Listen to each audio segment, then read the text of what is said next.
Bonjour et bienvenue dans la pile à lire estivale. Alors, pile à lire estivale, vous allez voir, il y a 9 livres au programme, dont 3 qui sont des livres qu'il faut absolument que j'arrête de garder, qui sont les 3 derniers de ma pile à lire, oui, qui datent de... Enfin, il y en a 2 qui datent au moins de 4 ans, et un seul qui date d'un an et demi à peu près, donc voilà. Mais après, j'aurai plus de livres de côté. Oh là, ça va être trop bien. Alors, j'ai décidé... En fait, j'ai déjà préparé ma pile à lire parce que je me suis dit que ça serait pas mal. Alors, il y en a 9 plus les 2 George Sand, ça fait 11 pour l'été. Moi, je trouve que c'est pas mal. Sachant que en septembre, il y aura forcément au moins 2 de la rentrée littéraire. D'ailleurs, c'est les 2 qui sont aux Forges de Vulcain. Et j'en ai vu d'autres. Donc, je vous incite à aller écouter le bilan du premier semestre 2025 qui sortira juste après celle-là, où à la fin je vous montre les livres de la rentrée littéraire que j'ai retenus et que je lirai donc de septembre à février à peu près, comme je fais toutes les années désormais, parce que sinon ça fait quand même un énorme budget et c'est quand même un peu trop. Voilà, donc on ne peut pas lire tout, et puis moi personnellement je ne reçois pas de SP, donc je n'ai pas de livres gratuits. Si j'avais les livres gratuits, je les aurais tous demandés, vous voyez ce que je veux dire, mais je ne les ai pas, donc voilà, je fais avec mon budget. Alors, pile à lire de juillet et août, on va dire que je les ai mélangés. Je sais ce que je vais lire en premier, c'est-à-dire je vais lire automatiquement les 3 qui me restent de la pile à lire, parce que ça me gonfle vraiment fortement de ne pas les lire. Et après, j'en ai récupéré d'autres et que j'ai envie. Alors, George Sand, on va le faire tout de suite. Les 2 George Sand, c'est Lucrezia Floriani et La Ville Noire. Alors, Lucrezia Floriani, c'est en fait une actrice qui est très célèbre et qui va tomber amoureuse, et vice-versa, du prince Carol, qui est un écrivain célèbre et très séduisant, mais elle est un peu plus âgée que lui. Et en fait, c'est l'histoire de leur passion et de leurs différences sociales et culturelles et d'âge aussi, voilà, donc et des barrières de l'époque, hein, on est bien d'accord avec ça, puisque c'est quand même Madame George Sand qui l'a écrit. Et le deuxième, c'est La Ville Noire. Alors c'est je l'avais lu, j'avais beaucoup aimé, hein, Lucrezia Floriani, et La Ville Noire, j'avais beaucoup aimé aussi. C'est en fait un homme qui est un armurier, qui rêve de devenir son propre patron et qui va s'installer dans une ville, enfin dans la ville haute, du côté des bourgeois, et qui est tellement ambitieux qu'il en fait envisage de sacrifier des choses, y compris l'amour qu'il a pour une jeune femme depuis des années, pour pouvoir accéder à cette ville haute, à la bourgeoisie. Voilà, donc on verra bien, mais à la relecture. Mais moi, c'est des romans que j'avais beaucoup aimés. Et comme ils sont dans la Pléiade, je me suis dit, vas-y, vamos à la playa. Alors, on va pour la pile à lire direct. Et je vais vous faire par mois ce que je comptais lire. Enfin, ce que j'ai fait pour le mois. Mais sachant que, comme je vous ai dit, que je vais forcément... on va dire ouvrir, non pas ouvrir, je vais évoluer dans mes lectures, je vais regrouper les lectures pour que je puisse, que je puisse les lire comme j'ai envie. Alors évidemment, je les ai mis juin, juillet, machin, etc. Enfin, j'ai mis, juillet, août, évidemment. Je les ai bien différenciés pour moi.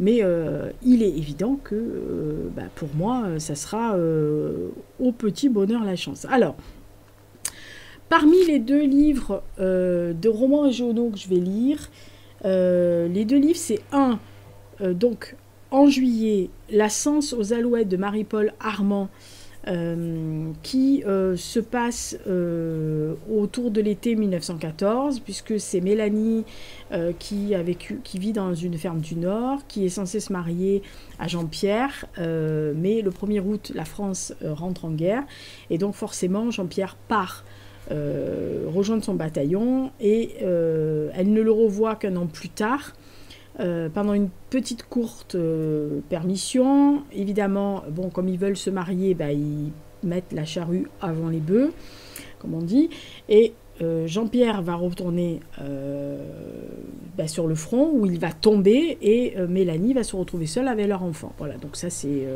la sens aux alouettes. Donc. Et en août, je vais lire, alors je pense que je lirai les deux, pas forcément collés, mais en tous les cas suivants, sûrement en août, tous les deux d'ailleurs. Les enfants de Gaillan, donc d'Emmanuel Prost. En fait, on est avec Hélène qui est infirmière au Val-de-Grâce, qui va se rendre au chevet, c'est pendant la guerre, juste après la Grande Guerre, enfin après la guerre de 14. Elle va se rendre au chevet de sa mère, qui lui dit en fait, comme dernier soupir et dernier aveu, que c'est pas sa vraie mère. Et son père va lui expliquer alors l'histoire de sa vraie mère, de sa mère biologique, qui est internée dans un asile et qui est morte dans un incendie. Et donc elle va se faire embaucher, Hélène, dans un hôpital à Douai, où elle va faire la rencontre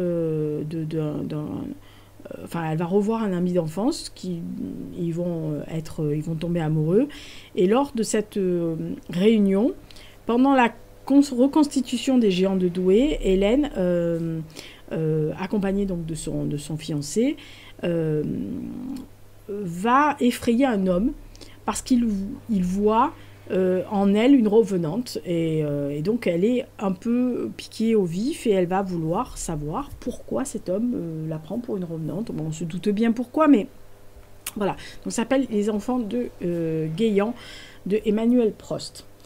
Ensuite, donc ça c'est les deux livres qui vont passer véritablement, les deux livres qui vont passer au mois de juillet. Même le troisième d'ailleurs qui va passer au mois de juillet, c'est les livres vraiment qui restent de la pile à lire. Donc le premier, c'est Agent double de Daniel O'Malley, donc c'est la suite au service surnaturel de Sa Majesté. On est des années après les combats acharnés qui ont eu lieu entre les deux organisations secrètes et rivales, donc, toujours avec Mai Fawi Thomas, qui est une héroïne de The Rock, donc je ne peux pas vous redire qui c'est qui fait quoi. Et en fait, on va se retrouver avec une espèce de confrontation entre des graffeurs qui est une société pas très recommandable d'alchimistes belges qui veulent manipuler la génétique, et puis des antagonistes qui, eux, veulent faire échouer tous les moyens de négociation. Et toujours, bien sûr, la Tchéquie, cette organisation secrète qui est chargée de combattre les forces surnaturelles qui menacent la couronne britannique. Alors, inutile de vous dire que c'est toujours survitaminé, très humoristique. C'est un mélange de Men in Black et de James Bond fois Douglas Adams. Voilà, donc c'est un peu du gros n'importe quoi, mais le premier m'avait fait beaucoup rire, donc voilà. Et le deuxième, c'est le 4e tome de la tétralogie des origines, de Claque et Oli, Elisa, puisque tu n'as toujours pas lu. Ça s'appelle Le Crépuscule des dieux, donc de Stéphane Pizerski. Alors, on est toujours avec l'ancien SS Friedrich Saxhauser, un personnage absolument délicieux. Enfin, non, si. Donc, on est... à la 4e, au 4e tome, c'est Reinhard Heinrich qui est en train de mourir, enfin qui est censé mourir dans un hôpital de Prague, l'histoire étant telle qu'elle est. Mais bon, on rappelle que c'est historico-science-fiction, donc ça peut aider, et que le monde est à feu et à sang, l'humanité se consume de tous les côtés, mais que en fait, Saxhauser a découvert dans le Kurdistan irakien une puissance extraterrestre qui lui a donné un certain pouvoir et qui peut éventuellement, on va dire, influer sur ce qui se passe. Voilà. Donc évidemment, est-ce que ça va être le crépuscule des dieux? Rappelez-vous, Wagner, machin, vous voyez ce que ça... Oui, voilà.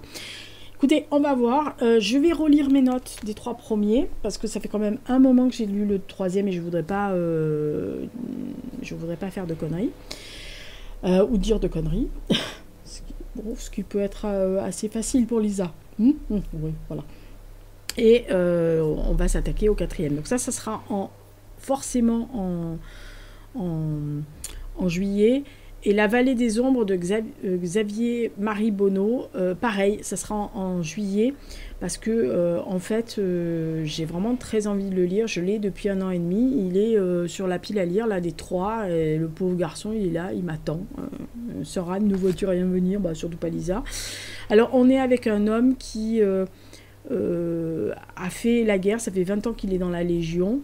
Il va revenir dans son village natal au fin fond d'une vallée industrielle et il va revoir des gens du passé, la femme qu'il a aimée, son ami d'enfance qui est devenu un flic, un autre qui est devenu un grand bandit et son père qui est un ancien patron de la CGT locale, alors que en fait toute cette vallée-là est en train d'être désindustrialisée complètement par la crise. Voilà, donc Xavier Maribonneau, c'est toujours un grand moment, donc écoutez, on verra bien. Et ensuite, il y a un livre que j'ai vu il n'y a pas très longtemps. Vous savez mon hystérie, vous savez mon hystérie pour Daniel Croze, donc cet écrivain régional aveyronnais. Et j'ai vu passer ce livre-là et je l'ai récupéré. En fait, il ne fait pas partie vraiment de la pile à lire qui traîne, puisqu'il vient d'arriver. Je l'ai récupéré pour vraiment 3 francs 6 sous. Ça s'appelle La Passagère de l'ombre. Nous sommes en 1940 dans un petit bourg du sud-ouest, donc forcément en Aveyron. Et Pauline, qui est la fille du pharmacien, apprend la mort de son mari au front. Et son destin va basculer parce qu'elle va décider de rentrer dans des actions de résistance de plus en plus dangereuses et elle va rencontrer un des conservateurs du musée du Louvre qui accompagne des œuvres du chef-d'œuvre du musée, puisque je rappelle que le Louvre a un peu fait partir sur les routes tout le monde pour éviter que les nazis s'emparent de leurs œuvres. Et donc forcément, Daniel Croze, qui s'attache vraiment au quotidien de l'Aveyron pendant l'histoire, là c'est en Seconde Guerre mondiale et il va évidemment parler de l'occupation et des gens qui vont dire non. Il avait fait un excellent livre sur les gens qui revenaient du STO qui s'appelait Lendemain de Libération. Donc voilà, j'aime beaucoup la prose de Daniel Croze. Ce qui me fera 3 romans régionaux pour cet été, puisqu'il y a les 2 qui sont déjà dans mon challenge, mais bon, celui-là, ça en fait une autre. Alors ensuite, va venir dans l'ordre, on va dire, que j'aurai envie. Le Brassard, alors c'est de Luc Briand. Alors ça parle, le Brassard, d'un footballeur. Alors évidemment ça revient à une de mes passions sur le foot. C'est un footballeur dont j'ai entendu parler par mes grands-parents, enfin mes grands-pères qui l'avaient vu jouer, puisque c'était un des piliers de l'équipe de France dans les années 20-30. Alexandre Villaplane. En fait c'est un gamin des quartiers populaires extrêmement doué, vraiment. Mais c'était un faux amateur en fait. Au début je crois qu'on l'appelait l'amateuriste marron ou un truc comme ça, et en fait il va arriver sur la métropole et c'est vraiment un buteur de génie. C'est vraiment un mec qui a fait des gestes techniques qui étaient très audacieux pour l'époque et qui n'avaient jamais été vus avant. Il va véritablement régaler le public français, ce qui va l'amener jusqu'à avoir le brassard de capitaine de l'équipe de France dans les années 30. Il va d'ailleurs être le capitaine de l'équipe de France lors de la première Coupe du Monde de 1930 et il va avoir un parcours exceptionnel de footballeur. Simplement, la guerre va arriver et ses convictions personnelles vont le porter à devenir un officier nazi. Voilà. Et c'est vraiment quelqu'un qui a une tâche indélébile dans l'histoire, mais qui est aussi... l'ambiguïté du personnage fait que son nom a peut-être été oublié par les amateurs par les gens qui connaissent un peu le foot, sauf par les gens qui ont, comme moi, avaient des très vieux autour d'eux et qui l'avaient déjà vu jouer. Voilà, donc ça fait un moment, j'avais lu un truc sur lui il y a des années, et là, visiblement c'est une bio, donc écoutez, ça s'appelle Le Brassard, sous-titré Alexandre Villaplane, capitaine des Bleus et officier nazi, donc de Luc Briand. Autre livre, et ça m'a été recommandé par ma chère copine Dominique Mémy, qui est aussi une écrivaine, et d'ailleurs je vous avais parlé de son livre fantastique qui s'appelle Manchester Dream. Elle m'a recommandé, j'avais très envie de lire un niveau Andrich, mais je ne savais pas lequel. Et je l'avais vu lire plusieurs de cet auteur, et je lui ai dit lequel tu me recommandes pour commencer. Donc elle m'a dit Le Pont sur l'Adrina. Donc on est à Visegrad, qui est un pont qui relie donc la Bosnie et la Serbie, donc sur les deux rives de la Drina. Donc l'Occident et l'Orient, plus ou moins si vous voulez, et qui concentre depuis le XVIe siècle en fait dans la vie des habitants, que ce soit des chrétiens, des musulmans, de Turquie, des juifs ou tout ce que vous voulez. Et là, s'affrontent des gens qui jouent aux cartes, qui écoutent des programmations de maîtres successifs du pays, que ça va des Ottomans aux Austro-Hongrois. Et elle m'a dit vraiment, c'est vraiment un livre magnifique, donc je n'hésite pas quand elle me dit quelque chose. Écoute, voilà, elle m'avait déjà plusieurs fois fait des recommandations. D'ailleurs, Croix de cendre de Antoine Sénan, c'est elle. Donc inutile de vous dire comme j'ai adoré, que ça faisait partie de mes adorés de l'année. Je fais confiance à Domi pour ses goûts. Et ensuite, Bibi va lire, et ça sera on va dire le dernier, je sais pas quand, mais ça sera le dernier, c'est une énième biographie sur Hans Guderian. Alors, Hans Guderian, oui, je sais, je vais mettre des Panzers. Alors, ça s'appelle Hans Guderian, je crois que ça s'appelle Mettre des Panzers, d'ailleurs, c'est Jean Lopez, le fameux Jean Lopez. Guderian, tout le monde le connaît, enfin tout le monde, si, tout le monde sait qui c'est. C'est-à-dire, c'est un mec, vous avez son image, il est en noir, c'est lui qui a crucifié la France en 40 avec ses Panzers, qui a marché sur Moscou. C'est encore lui, en 44, sur lesquels les gens vont se tourner pour aider, etc. C'est un visionnaire de la guerre moderne,